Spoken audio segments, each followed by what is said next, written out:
Telangana BJP రాష్ట్ర కార్యవర్గ సమావేశాలకు భద్రాచలం వేదికైంది। ఈ సమావేశాలకు కేంద్ర మంత్రి బండారు దత్తాత్రేయ హాజరయ్యారు। పార్టీ స్థితిగతుల గురించి ఈ సమావేశాల్లో చర్చించారు।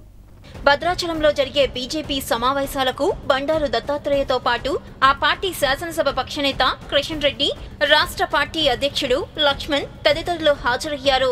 ముందుగా ఆలయాన్ని సందర్శించి సీతారాముల దర్శనం చేసుకున్నారు। కార్మికుల యొక్క శ్రేయస్సుకు, కార్మికుల యొక్క ఉన్నటువంటి అన్ని రకాలైనటువంటి ఒక సామాజికమైనటువంటి అభివృద్ధికి నాకు ఇంకా శక్తినివ్వాలని, నేను మంచిగా అనేకమైనటువంటి సేవలు అందించి అటువైపు భారతదేశానికి మరియు తెలంగాణ రాష్ట్రానికి ప్రత్యేకంగా ఇంకా ఎక్కువగా అనేకమైనటువంటి పథకాలు, ప్రాజెక్టులు తీసుకొచ్చి అనేకమైనటువంటి అభివృద్ధి కార్యక్రమాలకు నాకు భగవంతుడు ఇంకా ఆస్వాదించాలని, తోడ్పడాలని నేను భగవంతుని సదా ప్రార్థిస్తూ సెలవు తీసుకుంటాను। ఆలయ అధికారులు వారికి ఘన స్వాగతం పలికారు।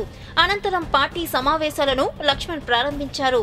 2 రోజుల పాటు వేరే సమావేశాలు కొనసాగనున్నాయి। పార్టీ పటిష్టతపై ఇందులో చర్చించనున్నారు।